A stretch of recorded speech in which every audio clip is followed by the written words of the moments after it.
E estamos de volta com o BBcast, o seu podcast de automobilismo e outras nerds. E no episódio de hoje vamos falar sobre o review do GP da Áustria. E aqui comigo eu tenho a Débora Santos Almeida. Olá, amigos, sejam bem-vindos a este podcast. E bom, hoje sim, hoje não. Hoje não houve punição nem interferência da FIA, então já é um bom presságio aí pro resto do campeonato da Fórmula 1. Hoje a corrida foi bem emocionante, como o Valese falou lá no Twitter, né? Feliz Páscoa a todos os fãs e haters da Fórmula 1, porque se ela morreu há uma semana atrás, a Fórmula 1 ressuscitou novamente agora no GP da Áustria. Então eu acho que agora deixou aquele pessoal que estava falando que a Fórmula 1 morreu meio em dúvida se vai continuar com esse discurso ou não. Exatamente, a gente viu uma corrida bem interessante esse final de semana, não parecida com o que a gente teve no ano passado, mas foi uma boa corrida tão quanto a da temporada passada, né? Não vai ser aquele divisor de águas, mas a gente espera ver uma Fórmula 1 mais competitiva, com corridas desse tipo. E foi uma coisa que a gente tava conversando por aqui, né? Antes de gravar o podcast, que se a gente não tivesse a Mercedes na Fórmula 1, veríamos mais disputas, principalmente entre Red Bull e Ferrari, e até mesmo as outras brigas que a gente teve com o resto do pelotão. Exatamente. Mas antes de prosseguirmos com a corrida e um pouquinho do final de semana, vamos agradecer aos nossos apoiadores, aqueles que contribuem com o Boletim do Paddock, né, por meio do nosso financiamento contínuo e coletivo lá pela plataforma Apoies. Lembrando a todos que no post e no site tem o link para a nossa campanha do Apoies, que é muito importante a contribuição de vocês, tanto para a manutenção do site, também como para a gente poder atingir novas metas e assim expandir, né, o universo do Boletim do Paddock. Bom, os nossos apoiadores que tem o nome mencionado no podcast e também o nome constando no post são Caro Bannerman, Maia Barbosa, Eliezer Teixeira, Luiz Félix, Arthur Felipe, Thiago Bullet, Rafael Celone, Will Mesquita, Anthony Santos, Rogério Froner, Helena Lisboa, Cássio Machado, Carlos Del Valle, Bruno Vale, Eric Nemes, Bruno Shinozaki, Alberto Xavier e Eduardo Martins. Obrigada a todos os nossos apoiadores e a todos vocês que estão escutando este programa. Não deixe de conferir a nossa campanha no financiamento contínuo e coletivo do Boletim do Paddock pela plataforma Apoie-se, mas vocês também podem contribuir para o nosso site de outra forma. No link do boletim nós temos um banner da Amazon, onde vocês podem comprar livros e outras coisas que vocês desejarem que a Amazon tem lá, e com isso vocês acabam contribuindo com uma parcela dessa compra para o Boletim do Paddock. Na compra não vai ser adicionado nenhum valor a mais, mas por conta de termos essa parceria com a Amazon, eles acabam repassando um valor dessa compra pra gente. Então não deixem de utilizar o link quando forem fazer as suas compras. Exatamente, pessoal. Bem, outras parcerias que vierem acontecer no Boletim Paddock, vamos anunciando durante os períodos aí para vocês. Lembrando que logo vai vir uma nova forma do Boletim Paddock conversar com vocês, passando maiores informações, dados, tudo sobre o final de semana da Fórmula 1. E se der certo a Fórmula 1, nós vamos estender a outras categorias. No final de semana nós tivemos os treinos livres, né? Acho que seria interessante a gente só falar uma outra coisa que aconteceu de interessante para já partirmos para os treinos classificatórios e depois para a corrida. Bom, nós tivemos 3 sessões de treinos livres, como é costumeiro da Fórmula 1, 2 realizados na sexta-feira e 1 no sábado. A gente viu no primeiro treino livre um domínio, né, da Mercedes, mas esse é aquele primeiro treino, ele tem as suas peculiaridades, mas o que realmente importa é o segundo, onde nós temos o mesmo horário da classificação e da própria corrida. E foi nele que a gente viu 2 acidentes que acabaram prejudicando bastante a sessão. O primeiro foi do Max Verstappen, que acabou perdendo o carro, bateu a traseira e teve que ser removido da pista. E pouco depois que a sessão retornou, o Bottas bateu, a pancada dele foi bem mais crítica, acabou danificando bastante o carro, mas não aconteceu nada com o piloto, apesar das imagens serem até bem fortes, né? Pra quem tava acompanhando, deu aquela aflição, mas por conta disso, por conta dessas 2 paralisações, os pilotos que deveriam fazer mais algumas voltas rápidas acabaram optando em ir direto para a parte onde eles fazem a simulação de corrida, porque eles já tinham adentrado nos 40 minutos finais da sessão e onde é geralmente utilizado para isso. Então eles também já tinham queimado o pneu, porque eles tinham saído do pit lane, aí bateu, retornaram e não compensava colocar novos jogos de pneus para poder não conseguir coletar muitos dados. E depois, para classificação, a gente sabe que esses pneus acabam faltando. Então, foi uma sessão bem complicada. Depois a gente teve o terceiro treino livre, que foi parecido com o segundo, onde o Charles Leclerc acabou liderando esses dois. Então, cresceu, né, uma expectativa para que a Ferrari estivesse forte na classificação e trouxesse mais um dinamismo, né, para essa prova que ia acontecer no domingo. Mas durante os treinos livres a gente também viu a McLaren forte, que reforçava o que a gente tinha acabado de ver no GP da França, onde os carros da McLaren estavam fortes, com grande chance de disputar um bom espaço, pelo menos como a quarta força do campeonato, e isso acabou se elevando durante esses treinos livres, e depois a gente foi para a classificação, onde foi uma classificação também bem movimentada. E o que foi falado também desses treinos livres é que neles aconteceu mais coisa do que a gente tinha visto em até mesmo algumas corridas que tinham se passado no calendário. O bom dos treinos livres é que a gente já começou a ter uma boa perspectiva para o treino classificatório. Principalmente, como você disse, as McLarens fortes, a Ferrari conseguindo, né, dominar dois treinos, mostrando que as atualizações que falharam na França estavam começando a dar frutos já no GP da Áustria, o que é uma boa perspectiva para o futuro da equipe italiana. E não só para eles, a McLaren também, na verdade, estava vindo com atualizações em algumas coisas já vistas no GP da Espanha. Eles foram aprofundando essas atualizações para essa corrida e viram que é esse o passo que a McLaren estava precisando seguir. As eliminadas foram a Racing Point, né, com os dois carros, Sérgio Pérez e Lance Stroll, Dani Kvyat, que fez uma visita ali ao Q1, um pouco estranho entre os demais, mas George Russell e Robert Kubica, sem dúvida, são o padrão normal, né, da classificação. Mas foi nesse momento que aconteceu o lance em que o Hamilton acabou atrapalhando o Raikkonen, e depois da classificação tivemos a punição, né, pro inglês, que acabou perdendo 3 posições no grid. Mas passando por esse Q1, não tivemos tantas surpresas assim, acho que foi algo meio que normal, e evoluímos já pro Q2.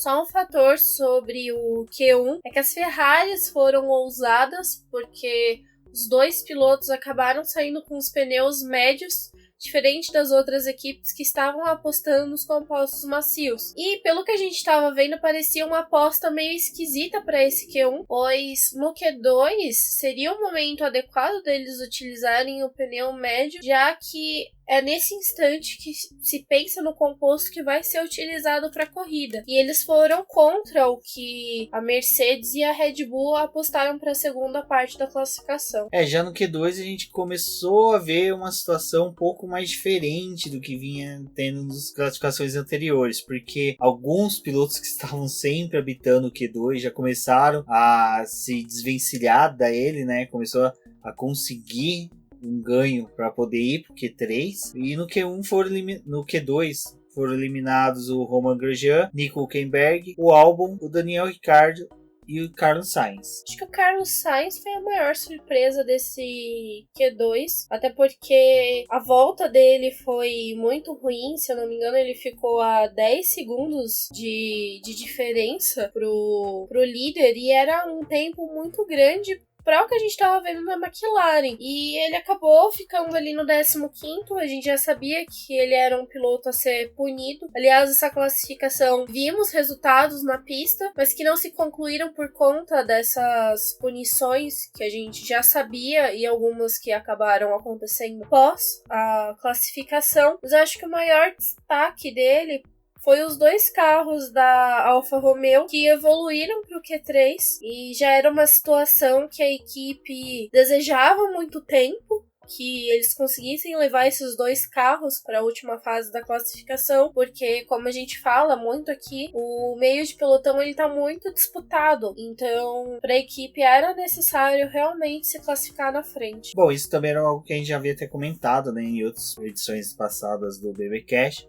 que o Kimi Raikkonen sempre falava, né, que eles tinham carro, tinham equipamento, né, para brigar entre os 10 primeiros, mas só que o calcanhar de Aquiles da equipe ainda era a classificação. Eles não conseguiam encaixar uma boa volta. E foi bem satisfatório ver os 2 carros conseguindo chegar ao Q3. Exato. Agora a gente vai falar um pouquinho sobre o Q3, pois a disputa que a gente esperava ver era realmente da Ferrari com a Mercedes e até mesmo com a Red Bull. Mas quando esse Q3 começou, a imagem que a gente tinha era do box da Ferrari, os engenheiros e mecânicos completamente desesperados tentando resolver um problema no carro. Na imagem parecia que era um problema no assoalho e mais pra frente foi identificado uma perda de pressão e eles tentaram resolver, mas não conseguiram. Até tinha o fiscal da FIA dentro dos box, deu toda aquela algazarra, discussão. Aí começam as teorias de conspiração, que o carro tá ilegal, mas só que você começa a perceber que não tem nada a ver, porque ele só tá mexendo de um lado do carro. Se fosse uma ilegalidade de peça aerodinâmica, eles teriam que estar mexendo em 2 lados do carro, né? Porque o carro não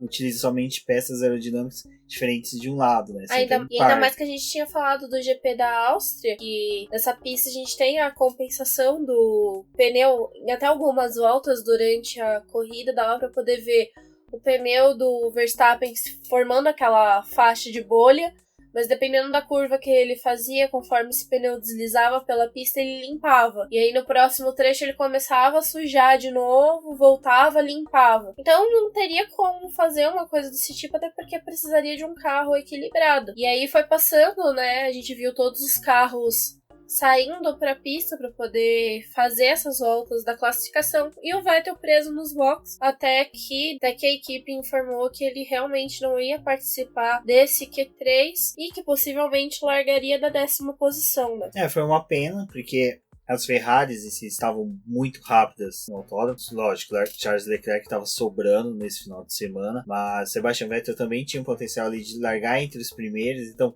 a gente teria também um domingo um pouco mais diferente. Caso cenário diferente, né? Caso de Sebastian Vettel conseguisse classificar, mais um percalço no caminho do alemão dentro da Ferrari, é uma pena. E infelizmente, né, largando em 10º. Com o companheiro de equipe na pole, né? Foi uma boa volta da pole pro Leclerc. Ele já tinha cravado a primeira marca, mas depois ele conseguiu melhorar. A primeira foi 1.3.208 e depois ele abaixou para 1.3.003. Ele colocou uma diferença de 0,259 no Lewis Hamilton. Foi uma boa volta, mostrou esse potencial da Ferrari, mas a gente viu, né, novamente ressaltamos aqui o problema com o Vettel lá nos boxes. Outro ponto interessante da classificação foi Lando Norris e o Kevin Magnussen, né, que conseguiram ali um 5º e um 6º lugar. Valtteri Bottas, que realmente não foi o final da semana da Mercedes e também não foi o final de semana do Bottas, ele não conseguiu se colocar muito,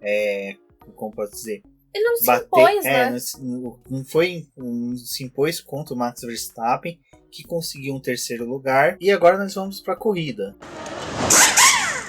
Para a corrida a gente pode ressaltar que o grid teve uma boa alteração. Eu vou falar as posições de como elas ficaram depois das punições. O Leclerc largou da pole, logo depois Verstappen, Bottas, Hamilton, Norris, Raikkonen, Giovinazzi, Gasly, Vettel, Magnussen, Grosjean, Ricciardo, Pérez, Stroll, Hülkenberg, Kvyat, Kubica, Albon, Sainz e o Russell largou dos boxes. Albon e Sainz, como nós havíamos falado, tomaram punições, caíram no grid também, então foram os que fecharam o grid de largada. Magnussen, como dito, tomou uma punição, perdeu as posições, foi para trás de Vettel, e o Hamilton também tomando 3 posições do grid. Largou atrás do Bottas. Largando atrás do Bottas, Verstappen e Leclerc formaram a primeira fila. Exato. E, bom, a largada foi...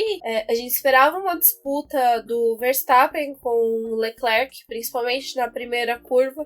O Leclerc falou que estava um pouco preocupado com esse início de prova, porque a intenção dele era se manter na frente, pelo menos até a 4ª curva. aonde dali ele conseguiria administrar a prova. Mas acho que foi uma largada fácil para ele, porque ele dominou a ponta. O Verstappen ficou parado, né? Ele não teve esse tiro da largada, perdeu 7 posições. Ele caiu pra 7ª posição, na verdade. E em contrapartida, a gente viu o Lando Norris brigando com Hamilton, né, nessa largada. Acho que foi emocionante ver o carro da McLaren ali tentando disputar espaço com o Hamilton. Infelizmente, o motor Mercedes acabou falando mais alto ali. Era uma disputa difícil para a McLaren, mas a gente via o Lando Norris tentando buscar espaço e tentando defender a posição dele para ele não cair, né? Não perder posição, assim. Não, e o Lando Norris no começo ele teve várias disputas acirradíssimas com o Lewis Hamilton, como você disse. Foram acho que umas 2 ou 3 curvas que ele conseguiu disputar roda com o Lewis Hamilton. Depois com Sebastian Vettel, Max Verstappen. Ele defendeu a posição, Gasly, né? Kimi Raikkonen, ou seja, ele disputou posição de forma aguerrida, e isso eu quero que fique bem claro, para vocês entenderem no final, que vai ser um comentário que eu vou fazer, que o Lando Norris, ele com 6 meses de Fórmula 1, ele disputou várias posições sem tocar no outro piloto, sem ser desleal, dando espaço e respeitando o espaço do outro piloto. Então, você vê que é possível você ter disputas emocionantes sem ter toque, sem ter um empurrão um pro outro. E também ser aguerrido, não entregar de qualquer forma, de forma gratuita, a posição. Não só porque o carro talvez não tivesse, né, essa imposição de brigar com equipes grandes, mas ele tentou mostrar o serviço dele ali na pista e aproveitar o que ele tinha. E é muito legal porque você vê um piloto que tá conversando com vários pilotos experientes e que estão há mais tempo na categoria e brigando por esse espaço, né, na pista. E principalmente, pra mim, é a evolução da McLaren, porque até pouco tempo atrás a gente falava, nossa, esse carro não tem nem como disputar, era praticamente uma Williams da Fórmula 1, né? Então tinha essa esperança de que fosse se reerguer. Mas o carro casou tão bem com o motor Renault que é algo que a gente não vê nem na própria Renault, com o motor deles e o carro. Então essa combinação McLaren-Renault deu muito certo. Exato, e outro ponto que eu acho interessante, que você falou do ser um piloto novo, jovem, disputando posições com pilotos já veteranos, mais velhos, foi um dado que a transmissão colocou quando ele estava disputando posição com o Kimi Raikkonen, que quando o Kimi começou a correr na Fórmula 1, o Lando Norris tinha apenas 1 ano de idade. Então, ou seja, provavelmente o Lando Norris nem sabia do que se tratava a Fórmula 1, o Kimi Raikkonen já estava alinhando o carro no grid. Então, para você ver que o encontro dos dois na pista foi muito legal. E assim, foi uma disputa muito boa dos dois, foi uma disputa de respeito entre os pilotos. Eu acho que foi assim, olha, esse começo de corrida foi um dos melhores começos que a gente teve em anos. Eu acho que eu não me recordo assim de um GP que você teve tanta movimentação de posições, tantas posições sendo disputadas, e você vê pilotos sem toque, sem colocar um carro para fora. Foi algo assim muito empolgante, e vendo que dá para você disputar posições seguindo as regras do certame. E era isso que eu queria ressaltar, porque foi uma largada limpa, né? A gente acaba vendo essas largadas limpas às vezes em circuitos que são mais travados, porque os pilotos têm um pouco mais de receio de bater e trazer um prejuízo muito maior, que nessas pistas que tem uma área de escape generosa não costuma acontecer muito, mas foi justamente isso, não teve encontro, não teve piloto tirando o outro pra fora, não teve piloto espalhando. Foi uma largada bem legal. Acho que a única parte ruim foi a queda do Verstappen, né, com essa má largada, mas também foi algo que trouxe aquele temperinho, né, pra corrida, porque ele foi conquistando posições e subindo no grid, né? Até o desfecho aí que a gente vai deixar para poder falar no final, apesar de que provavelmente vocês que estão escutando um podcast já sabem do resultado final dessa. Bom, aí passado esse momento de disputa de posições, a gente começou até a rodada de pit stop, né? Aí começamos aquele momento em que nós vimos o show de trapalhadas da Ferrari. A Ferrari, ela, quando não caga na entrada, né, ela caga na saída. Porque... Ou no meio, como foi no caso do pit stop. Porque em uma resposta ao pit stop do Bottas, que não fazia muito sentido, mas eles resolveram optar por isso, foram lá, responderam, trouxeram o Vettel para os boxes, despreparados completamente, porque os pilotos, os pneus ainda estavam na manta, e eles não estavam ali conseguindo se posicionar. Aí, quando eles estavam levando o pneu, o Bottas já estava saindo dos boxes, quase levou um mecânico junto. E aí eles pararam, tiveram toda uma dificuldade para poder colocar o pneu, não encaixava. E aquilo foi demorando, até que o Vettel saiu numa posição ruim para ele ali na pista. Enquanto ele saía, a gente vendo os carros passando por ele, né? O que atrapalhou nesse pit stop foi as perdas de posições e a falta da necessidade da resposta, porque me lembra muito o GP de Abu Dhabi de 2010, quando a Ferrari mirou o Mark Webber, né, para poder dar resposta em pit stop, mas não olhou a corrida como um todo. E o Sebastian Vettel ganhou o título, e o Fernando Alonso perdeu, que voltou atrás do Petrov. E nessa corrida foi a mesma coisa, eles miraram o Bottas, mas o Bottas não era o piloto a ser batido pelo Vettel. Tudo bem, ninguém ali imaginava que o Verstappen ia ser aquele destaque, mas a questão era, a gente não pode tentar fazer uma estratégia em que a gente não tenha uma mira, mas sim a gente buscar levar o Vettel a uma segunda posição, custe o que custar, independente da estratégia dos demais. Eu acho que a Ferrari tem que começar a ter aquela visão que eu concordo com o Giafone, até o Burt às vezes fala, que eles precisam ter uma pessoa mais de corrida mesmo, mais de carreira, e que olhe o autódromo por cima, veja a corrida como um todo, e não mire em pontos, sabe? Não crie circunstâncias que possam vencer, circunstâncias mirabolantes. Porque eles devem ter analisado o Bottas e falar, não, se a gente conseguir fazer algo épico, a gente consegue colocar o Vettel na frente do Bottas. Não, só faz a corrida de vocês. Talvez eles tentassem ganhar a posição ali nos boxes, mas como foi uma atrapalhada, não tinha como essa posição ser ganha ali naquele momento. E o que eles tinham que ter mirado ali era a questão do Vettel com o pneu. Se o super macio tava o macio, né? O composto macio tava na volta de troca, nessa janela, que tivessem estabelecido isso. Porque, para o cenário que a gente tava olhando, o Bottas nem teria que ter parado ali, porque ele tava de médio, né? Ele poderia ter avançado mais na corrida com aquele composto que eles decidiram ali parar. A resposta da Ferrari não deveria ter sido naquele momento e nem da forma como foi. Porque foi, acho que uma coisa que o Burt falou durante a transmissão é que geralmente os mecânicos não sabem o momento de parada. Eles são avisados pouco tempo antes para que eles se preparem e comecem o processo do pit stop. Mas ali acho que foi uma coisa tipo, vamos fazer agora, e ficou muito aleatório aquilo ali na prova. Acho que foram assim, viram que o Vettel tava entrando na reta, chegando ali na última reta antes da curva para poder entrar no box, falou assim, Vettel, entra. E o Vettel entrou, de repente os mecânicos, tem que levar pneu. Então, assim, ficou muito jogado. Acho que foi mais uma vez a Ferrari atrapalhando seus pilotos, né, na corrida.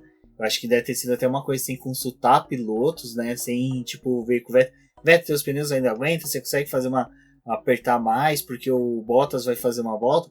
Ou deixar o Vettel passar e falar, o Bottas fez pit stop, aperta, faz volta. Agora você faz a sua volta mais rápida, porque na próxima volta...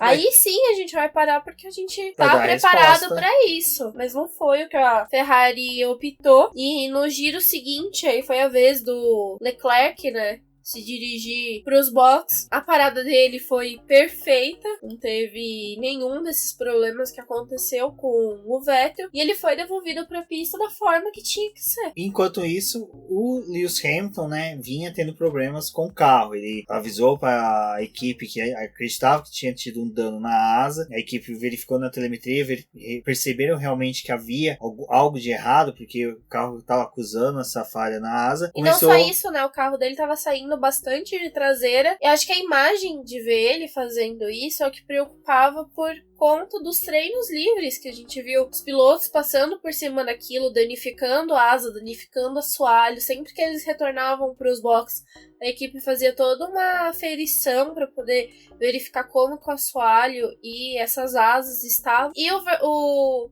Hamilton era toda santa volta passando naquilo, até que um momento parecia que o carro dele ia se desmanchar, porque aquilo acabava desestabilizando o carro de uma forma muito grande. E nisso, quando ele parou, fez a troca, né, e aquela coisa natural de troca de asa, perde-se bastante tempo. O Lewis Hamilton perde diversas posições e volta no meio do grid novamente.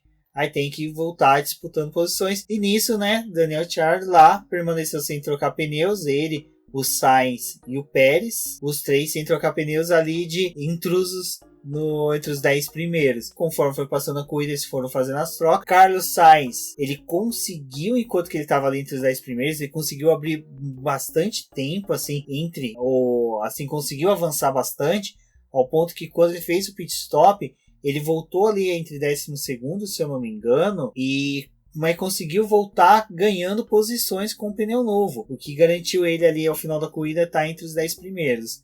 Mas ainda o pior estava por vir, ou melhor. Bom, lá pela volta 40, né, algumas das imagens que a transmissão trazia era de que o pneu do Verstappen também já estava danificado, mas ele estava vindo bufando, né, tipo, conquistando posição, colocando o carro de lado. Ele não queria saber quem estava ali na frente dele. E eu acho que se fosse um cenário, talvez do ano passado, uma atitude dessa acabaria preocupando quem assiste a Fórmula 1, até porque no momento que o Verstappen costumava ficar muito afobado por essas conquistas de posições, era onde ele cometia os seus erros. Mas nessa prova foi bem diferente. Ele estava respeitando os pilotos que ele estava fazendo ultrapassagem, estava sabendo dividir, e o ganho dele na pista era muito grande, né? Ele chegava, sei lá, a ficar 3, 4 segundos de distância, daqui a pouco ele tava a menos de 1 e já passava o cara.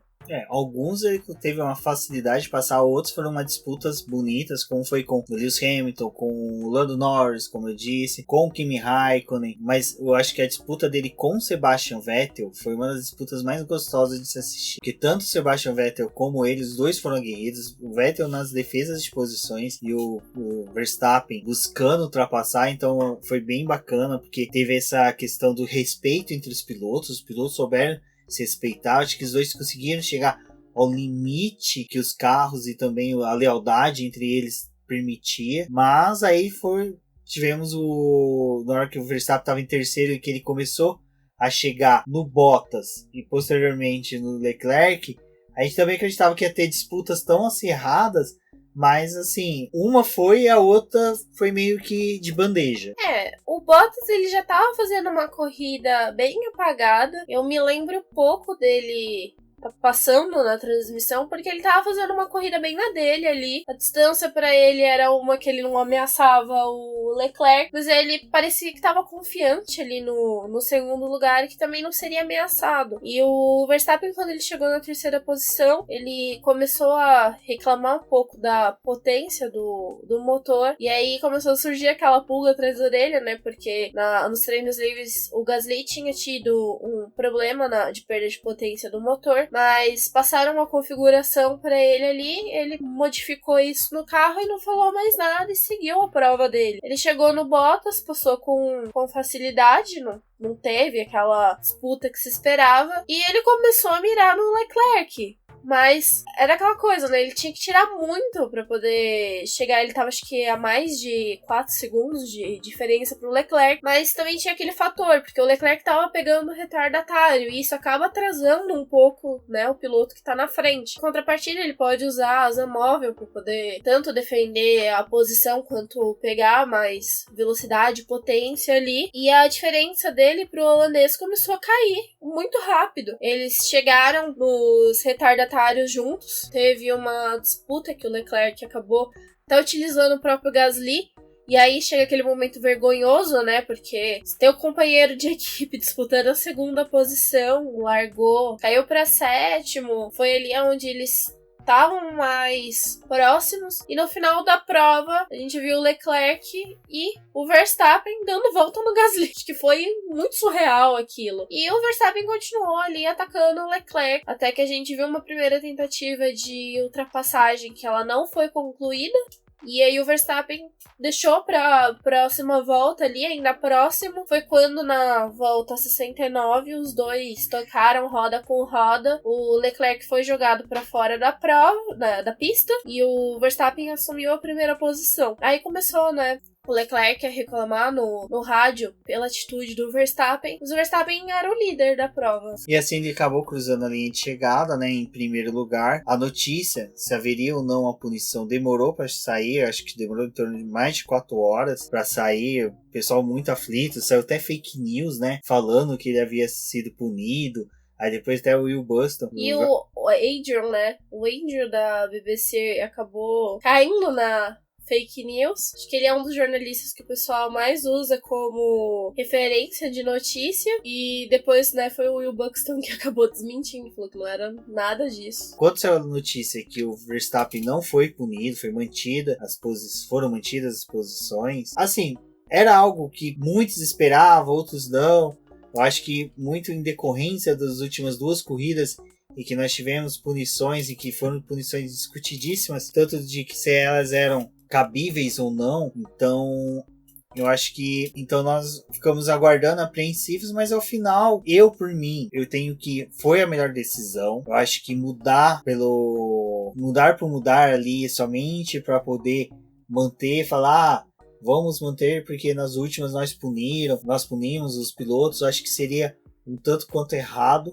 Eu particularmente não vi nenhuma infração do Max Verstappen. Conversando entre colegas, a gente analisando, né, vimos que houve um conjunto de erros dos 2 pilotos, tanto o Leclerc ao permitir ser ultrapassado para tentar fazer um X, ao tentar dar um lado que o Max Verstappen não iria tentar a ultrapassagem. Então todos esses fatores eu acho que foram, eu pelo menos se fosse comissário iria analisar, iria ver que um meio que proporcionou, deu a direção para o Max Verstappen tomar, e aonde que ali você mesmo assume toda a consequência do que vai acontecer ali para frente. Se você tomar a linha que o Max Verstappen tomou e a que o Leclerc tomou para tentar defender, era nítido que um iria ter que sair para fora. O Max Verstappen ele estava tomando toda a pista. E o Leclerc ele não teria muito o que se fazer. E eu particularmente não vi nada demais. Eu acho que o intuito de um piloto realmente é ultrapassar quando tem um espaço. E foi assim que aconteceu com o Max Verstappen. Eu acho que ele já vinha brigando de posição. Então acho que estava chegando no final da corrida. Não tinha muito mais o que se vamos supor, disputar. Era aqueles momentos ali que seriam chave. Então eu acredito que a punição foi válida, foi correta.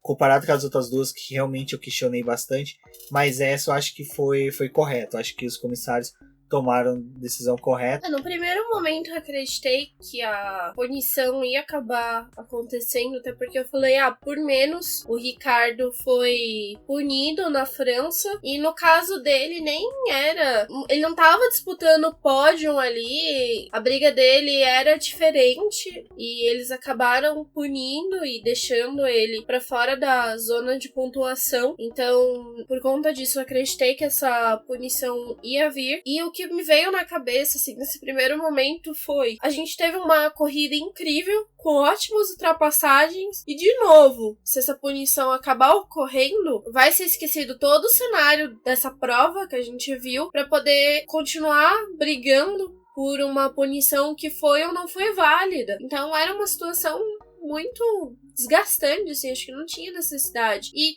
tiraria todo aquele brilho, né? Porque você vê o cara cruzando a linha de chegada, aí deixa ele subir pro pódio, 3 horas, 4 horas depois sai a punição, tirando ele do primeiro lugar. Eu acho que essa situação não ia ser cabível, principalmente pra essa corrida. E foi uma infelicidade o que aconteceu nas outras 2 provas, mas os comissários pensam diferente das pessoas que estão assistindo a categoria. A interpretação deles é por conta de um regulamento que tem ali, eles acabam seguindo aquilo, analisam vários outros fatores, escutam os pilotos, mas às vezes não é o que a gente quer ver. No GP da Áustria eu esperava que isso realmente não acontecesse, pra você não ter que, sei lá, esperar 3, 4 horas da notícia de que o cara tá ali, quem venceu a corrida. O Verstappen tinha brilhado na prova inteira, todas as ultrapassagens que ele fez, tudo que ele tinha construído ali, se resumir a uma punição que seria, ao meu ver, injusta. Não, e seria chato até pro próprio Leclerc. A foto da primeira vitória dele, ele tá em segundo lugar no pódio. Então seria assim uma foto meio estranha para ele mostrar pra família no almoço de Natal, falando, olha, essa foi a minha primeira vitória. Eu tô em segundo lugar no pódio, mas eu ganhei.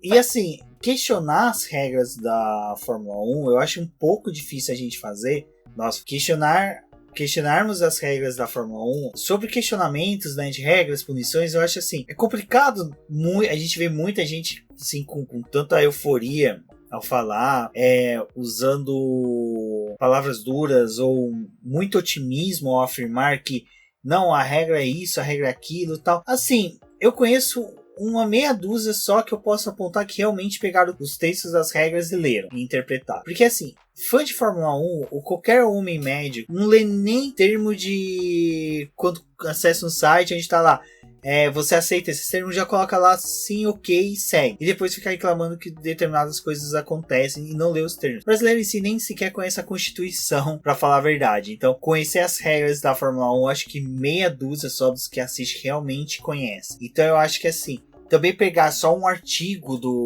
da regra e dessecar ele falando, olha, é isso, isso, aquilo, às vezes é meio complicado. Por que eu tô falando isso? Pra cada corrida é um momento diferente. Não adianta você falar que isso foi igual ao GP do Canadá. Não, não foi igual ao GP do Canadá. Circunstâncias eram diferentes, as situações eram diferentes. Foi igual o Sebastian Vettel e Lewis Hamilton. Também não foi. Situações diferentes, circunstâncias diferentes, tudo diferente. Foi igual o Prost e Senna em 88. Não, não foi. Igual Barrichello e Schumacher e... Me fugiu agora. Enfim, por que eu tô falando isso? Porque é difícil também, até para os comissários, pegar uma lei que é seca, ela traz somente algo que ela é restritiva e interpretar para um caso concreto como é o da corrida de hoje. Por isso que demorou a decisão. Eu acho que quando eu falo de decisões que podem modificar o resultado da corrida, e resultado eu falo sempre do pódio. Eu acho que do pódio para baixo não interfere tanto na questão dinâmica da corrida. Mas para modificar o resultado da corrida, principalmente quem é o vencedor, eu acho que eles poderiam fazer algo que fosse punições para a próxima corrida. Olha, você vai tomar punição de 10 posições do grid. Você vai perder pontos, que é algo que o Burt comentou, ou foi o Burt original, lembro, que comentou na transmissão, que é algo que a Fórmula 1 não tem, mas outras categorias têm, que é de perda de ponto. Na Fórmula 1 não tem, mas outras categorias têm. É algo a se adotar, acho que seria válido. Começar esse tipo de coisa, olha, você vai perder ponto. Então eu acho que questionar, até mesmo ser muito, como poderia dizer, palavras duras contra os comissários, contra a FIA, contra a Fórmula 1, às vezes pode ser um pouco desnecessário. Demorou? Demorou, mas gente, não é o fim do mundo. É chato, eu acho que seria mais chato a gente ter que fazer um texto explicando que mudou o campeão, quer dizer, o vencedor da corrida, do que simplesmente falar que demorou para sair a decisão. Sim, aquilo ali seria mais feio ter tirado realmente a vitória do Verstappen por conta de todo o cenário que a gente já tinha visto no decorrer da prova. E a interpretação da regra é aquela mesma coisa da interpretação do regulamento para a construção do carro. Cada equipe vai adotar ali, vai ler aquilo e falar, ok, dentro disso tem uma brecha que eu posso trabalhar dessa forma. Eles vão aplicar isso no carro e a gente só vai ter discussão a respeito disso lá em Barcelona, quando os carros estiverem realmente na pista, mas mais ainda no primeiro GP, que é no GP da Austrália, onde os carros já passaram por todo aquele processo de verificação das peças, vão trazer um pacote de atualização gigantesco para a primeira prova do ano, e é ali que, obviamente, a equipe que está se sentindo mais prejudicada vai acabar julgando a outra e falando, olha, ele está se usando de brecha, mas se eles fizeram um regulamento que abre brecha, vai fazer o quê? Gente, são pessoas que fazem esse regulamento, falhas podem acontecer. Na Stock Car mesmo, a gente acompanha tantos cenários em que existe essa modificação e não só do meio do grid, e infelizmente na Stock Car a gente vê essa tirar a vitória e o piloto vai lá e fica brigando para poder conseguir a vitória e consegue a vitória, fica todo esse jogo de empurra e é tão desnecessário que eu acho que se aplicasse uma punição para uma corrida futura, você acaba abrindo uma oportunidade do piloto até mesmo conseguir disputar a posição, porque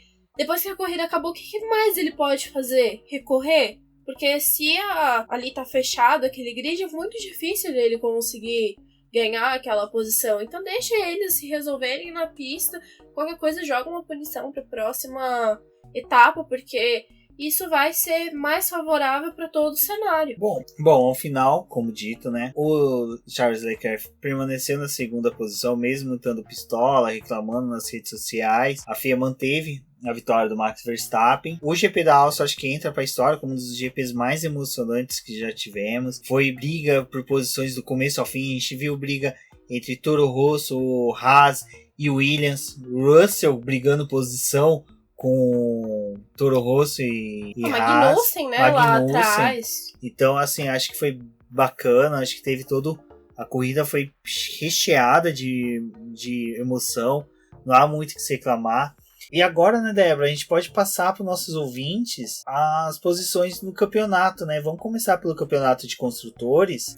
Sim, bom, a Mercedes, ela continua invicta, né, lá na primeira posição com 363 pontos, a Ferrari com 228, Red Bull com 169, McLaren 52, ainda na frente da Renault e defendendo essa quarta posição no campeonato. A Renault vem logo em seguida com 32 pontos, a Alfa Romeo com 22, pontuando com os dois carros, e o Antônio Giovinazzi conquistando o primeiro ponto dele da carreira, né, na Fórmula 1. A Racing Point na sétima posição com 19, Toro Rosso com 17, Haas com 16, e agora a Williams sendo a única equipe com os dois pilotos sem nenhum ponto. Exato, a gente não comentou, né, mas vale lembrar que o Giovinazzi pontuou, né, pela primeira vez na Fórmula 1, então foi emocionante. Tem um vídeo, né, do chefe da equipe correndo atrás dele com a tesoura para cortar o cabelo dele. Então acho que o Giovinazzi provavelmente deve aparecer nos próximos dias aí com um novo corte de cabelo para acertar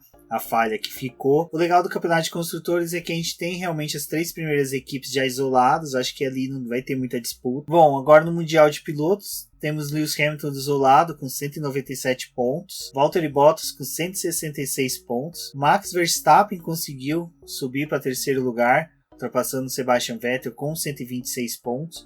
Sebastian Vettel vem com 123 pontos, apenas 3 pontos de diferença do outro. Charles Leclerc, 105 pontos. O Monegasco aí consegue uma vasta vantagem sobre o Pierre Gasly, que tem apenas 43 pontos para o seu companheiro, e isso é interessante porque eu acho que a diferença entre companheiros de equipe, o que mais tem, né, é o Max Verstappen, que ele tem ali pouco mais de 83 pontos para cima de Pierre Gasly. Depois, em sétimo e oitavo, nós temos os pilotos da McLaren, Carlos Sainz com 30, Lando Norris com 22, Kimi Raikkonen com 21 pontos na nona posição e fechando o top 10, Daniel Ricciardo com 16 pontos. Bom, é isso aí. A Fórmula 1 retorna em cerca de 15 dias para a disputa do Grande Prêmio da Inglaterra. Mais uma corrida que deve ser acirrada, mas a respeito dela a gente vai falar na semana, porque vamos trazer o preview, vai ter essa semaninha de folga da corrida, mas vamos continuar trazendo conteúdo para vocês a respeito do que já passou, discutir um pouco essas punições e um pouco sobre as interpretações das regras. É isso mesmo, pessoal. Mais uma vez agradeço a todos por terem ouvido o BBcast. Não deixem de acompanhar nossos posts aí. Praticamente todos os dias temos algum post trazendo algum conteúdo especial para vocês referente ao automobilismo, principalmente Fórmula 1, Stock Car. Convido a todos a novamente a conhecer a nossa campanha lá na plataforma do Apoies.